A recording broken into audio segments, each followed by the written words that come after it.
अम, तो हम शुरू करें आज की हमारी ये नरेशन ऑफ हमारा जो स्टोरी है वॉकिंग बेयरफुट में। पहले तो आप सबका स्वागत है। आई नो कि ये it becomes like a continuation of सुहाना सफ़र, yet I would like to again wish you a very happy afternoon या गुड डे, नमस्ते, सलाम वालेकुम, सत श्री अकाल, and welcome to our program. Walking barefoot का ये जो सेक्शन है, इसकी होस्ट हूँ मैं और मेरे साथ हैं Ramesh, who is playing the guitar live for the narration of my story, and also for the second part he would be participating in the discussion जब हम माइंडफुलनेस के बारे में, योगा के बारे में बातें करेंगे। तो फर्स्ट पार्ट में हम कहानी सुनते हैं। ये कहानी वो है जो मैं लिख रही हूँ, एंड जैसे जैसे मैं लिख रही हूँ आपको सुनाते जा रही हूँ। पिछले बार हमने कहानी सुनी थी और जैसा मैं कह रही थी कि ये कहानी इस वक्त गौड़ शहर में चल रही है।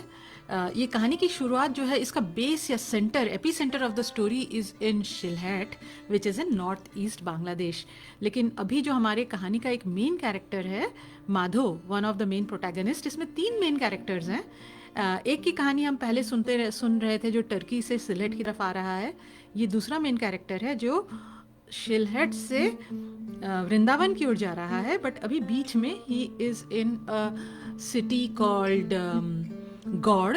ये पहले कभी हुआ करता था ऐसा एक शहर जो इंडिपेंडेंट सल्तनत of Bengal. At that time Bengal was not part of the Indian empire या मुगल एम्पायर का पार्ट नहीं था, इवन लोधी साम्राज्य का भी पार्ट नहीं था। इट वॉज एन इंडिपेंडेंट सल्तनत, और वहाँ ये जो सल्तनत थी हुसैन शाही डायनेस्टी, उसका जो सेंटर हुआ करता था ये गौड़ शहर था। और गौड़ शहर में हम ये कहानी सुन रहे थे पिछले बार। अगर आपने नहीं सुनी है तो पुराना वाला भी मेरे फेसबुक पेज पे अवेलेबल है, आप जाके देख सकते हो। रमेश के चैनल में भी हम इसे पोस्ट करते रहते हैं। मैं इस वक्त इसे फेसबुक लाइव सिर्फ इसलिए कर रही हूँ ताकि ये वीडियो जो है ये रिकॉर्ड हो जाता है, तो मैं आगे फिर से इसको यूज़ कर सकती हूँ। ठीक है, तो यहाँ कहानी का नरेशन शुरू करें।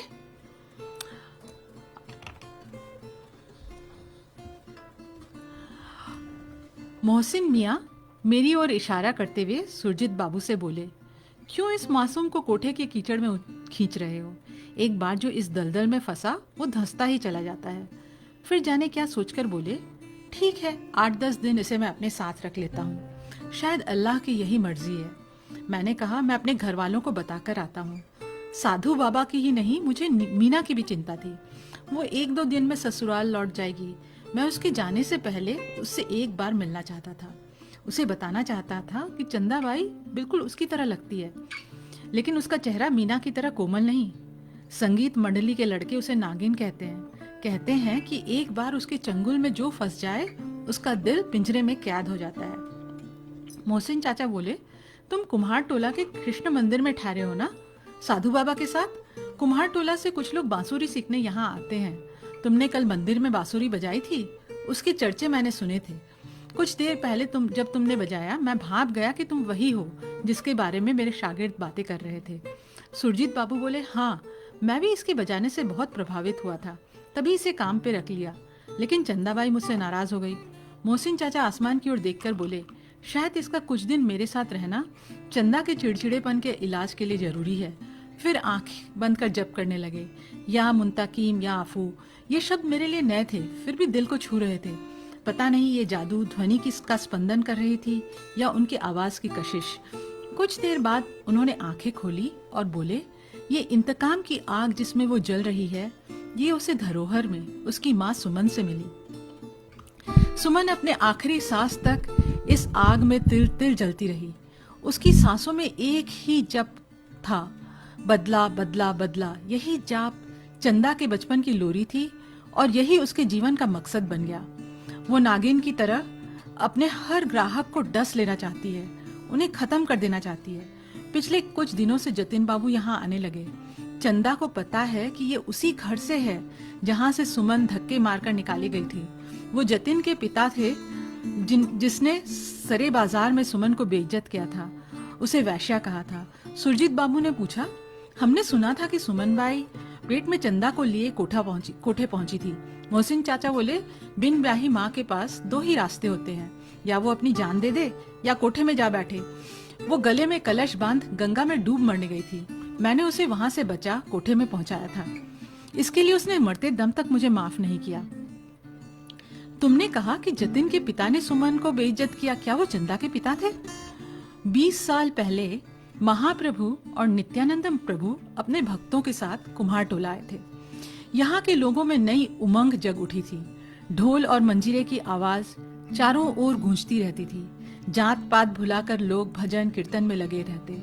कुम्हार, डोम, वैश्य, कायस्थ, ब्राह्मण, यहाँ तक कि हम मुसलमान भी उनके खेमों में जाकर नाचते गाते रहते। जिस मंदिर में तुम ठहरे हो उसकी नींव उन दिनों डाली गई थी। कीर्तन करते हुए लोग नदी से गाद इकट्ठा करते, भजन गाते हुए उसे गूंथ कर ईंट करते, कुम्हार चाक पर मंदिर की छत बनाते, चौड़े मिट्टी के फलकों पर कृष्ण लीला की नक्काशी करते। शहर के अमीर व्यवसायी पानी सा पैसा बहा रहे थे। देखते देखते मंदिर तैयार हो रहा था। मंदिर के उद्घाटन के लिए दूर दूर से लोग आए थे। पुरी से ओडिसी में निपुण देवदासियां आई। यहाँ की लड़कियां उनसे नाच सीखती। सुमन उस वक्त 14-15 बरस की थी। जिस मस्ती से वो कीर्तन गाती थी और ओडिसी नाच करती थी वो देखते बनता था। लीला में राधा की भूमिका अदा करती। नवीन बाबू शहर के अमीर हिंदू घराने से थे। उनके परिवार ने मंदिर के लिए दिल खोल के दान दिया था। उनके पिता, बड़े भाई और वो उद्घाटन समारोह में आयोजन में जुटे हुए थे। समारोह के दौरान सुमन और नवीन बाबू की आंखें अक्सर टकरा जाती थी। ये स्पष्ट था कि दोनों एक दूसरे के प्रति आकर्षण महसूस कर रहे हैं। सुमन के परिवार वाले उसे टोकते, कहते वो ऊंची जाति के हैं, धनी भी हैं, वो तुझे कभी बहू स्वीकार नहीं करेंगे। सुमन हंस के कहती, ऐसा कोई रिश्ता नहीं है हम दोनों में। अगर होता तो उसमें कोई गलत बात नहीं होती।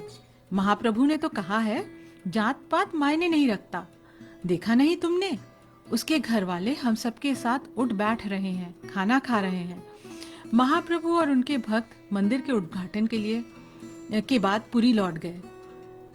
उनके जाने के बाद शहर के अमीरों का मंदिर में आना कम हो गया। सिर्फ उत्सव वाले दिन कुछ गिने चुने लोग आते।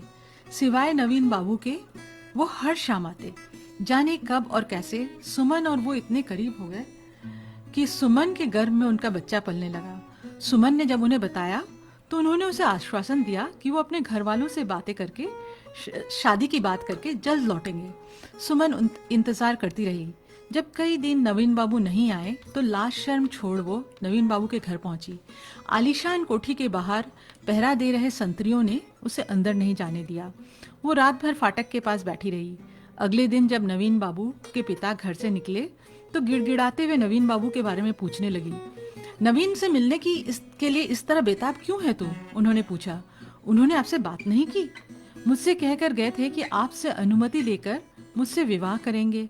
जाने किस मुसीबत में फंस गए जो लौट के नहीं आए। ये क्या कह रही है लड़की? तूने इस घर की बहू बनने के ख्वाब कैसे देखे? एक तो तू नीची जाति की, ऊपर से खुले आम नाचती गाती है। हम कुलीन हैं, समाज में हमारी इज्जत है। आप ये क्या कह रहे हैं बाबू? महाप्रभु ने तो कहा है कि जात पात, अमीर गरीब मायने नहीं रखता, प्रेम ही सर्वोपरि सच है। और आप जिसे नाच गाने की बात कर रहे हैं वो तो कृष्ण भक्ति का साधन है। आपने तो महाप्रभु के कदमों में अपना सिर रख उनसे आशीर्वाद लिया था। हम सबके साथ बैठकर खाना खाया था। हमसे जुबान लड़ा रही है, हमें धर्म सिखा रही है। मंदिर में तेरे गाने और नाचने की सराहना क्या की, तू इस घर में बहू बनने के आने के सपने देखने लगी। सुमन ने रोते हुए उनके पैर पकड़ लिए। उसके आंसुओं की धार से उनके पैर भीगने लगे। शब्द उसके गले में अटक रहे थे। किसी तरह से हिम्मत जुटाकर बोली, मेरे गर्भ में आपके बेटे का बच्चा पल रहा है। आपने मुझे शरण नहीं दी तो मैं कहीं की ना रहूंगी। गंगा नदी में डूब मरने के सिवा मेरे पास कोई चारा नहीं रहेगा। जतिन बाबू के पिता नवीन बाबू के भाई बाहर निकल आए। उन्होंने दरबानों से कहा, खड़े खड़े क्या देख रहे हो? इस कुलटा को भगाओ यहाँ से। दरवाजे पर खड़े दोनों संतरी महाप्रभु की कीर्तन मंडली में शामिल हुए थे। सुमन की मधुर आवाज और सुंदर भंगिमा से प्रभावित हुए थे। दोनों ने एक दूसरे की ओर देखा, फिर गर्दन झुकाए जमीन की ओर ताकते रहे। उनके नाफरमानी ने जतिन बाबू के पिता को गुस्से से आग बबूला कर दिया।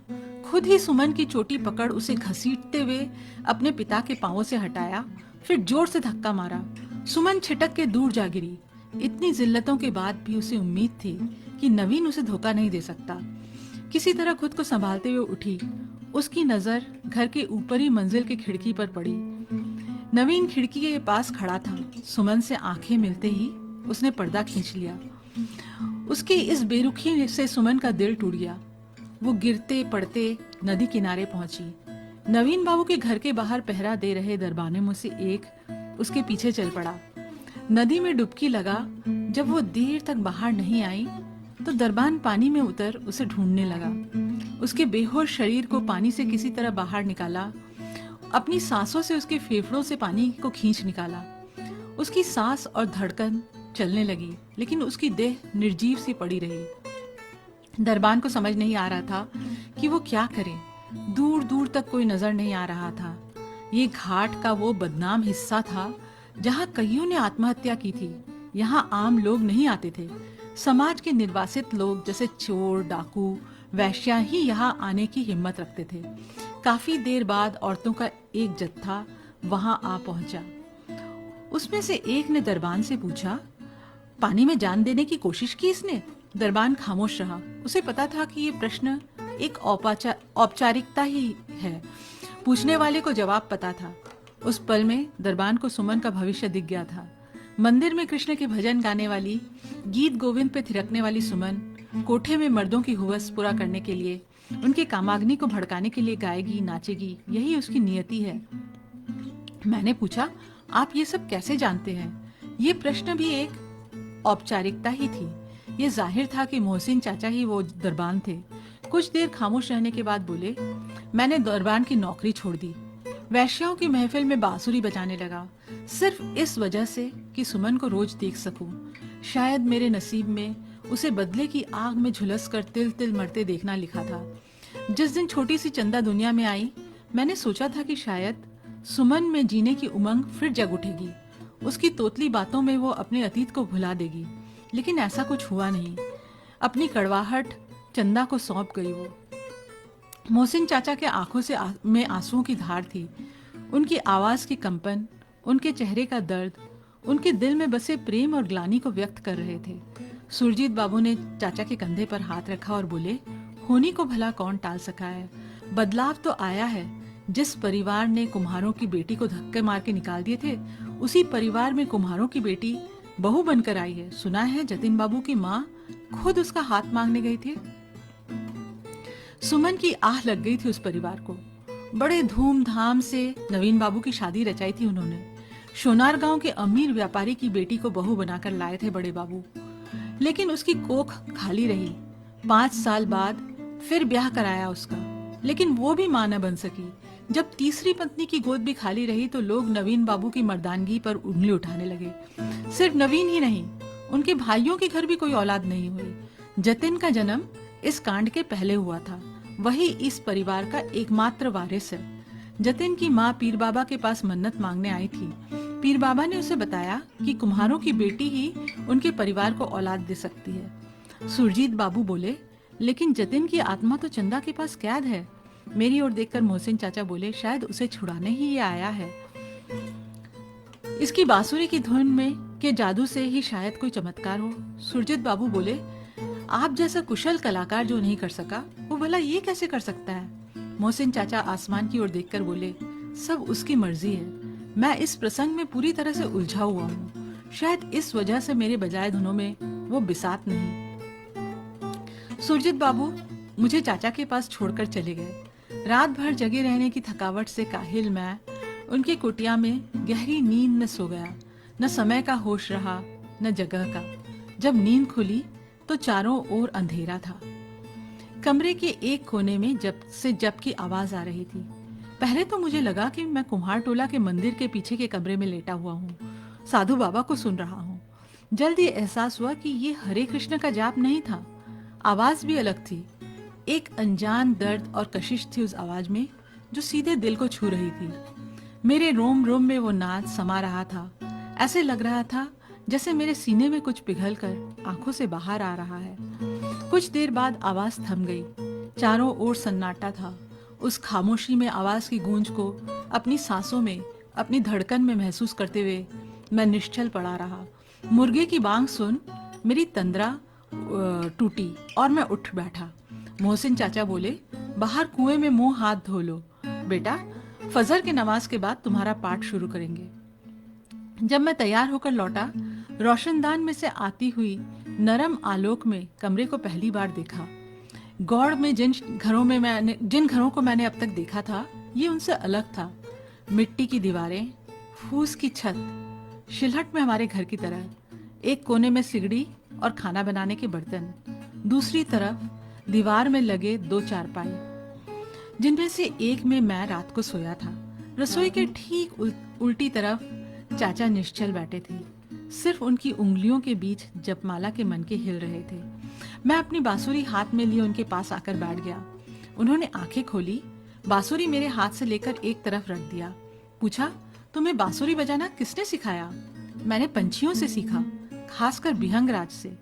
ये कैसा पक्षी है? कभी नाम नहीं सुना इसका। शिलहट के जंगलों में दिखता है ये पक्षी। लंबी पूंछ वाला ये काला पक्षी तोता मैने की तरह हरबोला है। जब मैं बांसुरी में फूंक मारता था, ये पेड़ पर बैठ सुरीली आवाज निकालता। मैं उसकी आवाज का अनुसरण करता। मोहसिन चाचा हंसने लगे। ऐसे निराले उस्ताद से सीखा है तुमने, इसलिए तुम्हारे बजाने में सरल माधुर्य है। पर इंसान के जज्बात जटिल हैं। तुम्हें अपने बजाने में इन भावों को सम्मिलित करना होगा। मेरे साथ दोहराओ। वही शब्द जो मैंने लेटे हुए सुना था, एक बार फिर कमरे में गूंजने लगी। उनकी आवाज में आवाज मिला। हरबोला पंछी की तरह मैं अश्ताफिरल्लाह बोलने लगा। चाचा बोले, अश्ताफिरल्लाह नहीं, अश्तगफिरुल्लाह। इसका मतलब है, या अल्लाह मेरे गुनाह माफ कर दे। मैंने तो कोई गुनाह नहीं किया, किस बात की माफी मांगू मैं? चंदा ने जो मीना के पति का दिल कैद कर रखा है उसकी। लेकिन ये माफी तो चंदा को मांगनी है, मैं कैसे मांग सकता हूँ? मांग सकते हो, सिर्फ चंदा की तरफ से नहीं, तुम मीना के ससुराल वालों की तरफ से, सुमन से भी माफी मांग सकते हो। आप भोर होने से पहले किस बात की माफी मांग रहे थे? जाने क्यों आपकी आवाज सुन मेरी आंखों से आंसू झर रहे थे। प्यार से मेरे हाथ पे सिर फेरते हुए चाचा बोले, मैं सुमन से माफी मांग रहा था। आपने तो उसे डूब मरने से बचाया, फिर किस बात की माफी? या तो मैं उसे डूब जाने देता, या मुझ में ये हिम्मत होती कि मैं उसका हाथ पकड़ अपने घर ले आता। कुछ देर चुप रहकर बोले, मेरी जबान भी गुनाहगार है। सुमन के जीते जी उससे दिल में बसे मोहब्बत का इजहार करने की हिम्मत नहीं जुटा पाया। फिर मैं उनकी आवाज से आवाज मिलाकर दोहराने लगा। जब सूरज की रोशनी से कमरा जगमगा उठा, उन्होंने मुझसे कहा, नदी यहाँ से दूर नहीं, नहा आओ, बंद होठों से जिक्र जारी रखो। तुम्हारी सांसों में, तुम्हारी धड़कन में, तुम्हारे चाल में इसकी ध्वनि, इसके भाव बसा लो। आज का तुम्हारा पाठ यही है। अगले 3 दिनों की चर्या यही रही। चाचा के धिक्र की आवाज से नींद खुलती। लेटे हुए मैं उस नाद को अनुभव करता। मुर्गे की बांग सुन उठ जाता। मुंह धोकर चाचा की आवाज में अपनी आवाज मिलाकर धिक्र में शामिल होता। फिर चलते फिरते घर के कामों में चाचा की मदद करते, खाना पकाते, मन में अस्तगफिरुल्लाह दोहराना। चौथे दिन चाचा ने मेरे हाथ में बांसुरी थमाई। ये वो बांसुरी नहीं थी जो मैं अपने साथ लाया था। चाचा बोले, ये मैंने खुद बनाया है, बजाकर देखो। मैंने बांसुरी हाथ में लेकर उसमें फूंक मारा। ये बांसुरी न सिर्फ दिखने में उम्दा थी, बल्कि इसकी आवाज भी खास थी। तो आज के लिए हम इसे यहीं रोकते हैं और मैं फेसबुक लाइव रोक रही हूँ, लेकिन हमारा कंटिन्यूएशन होगा, डिस्कशन चलता रहेगा।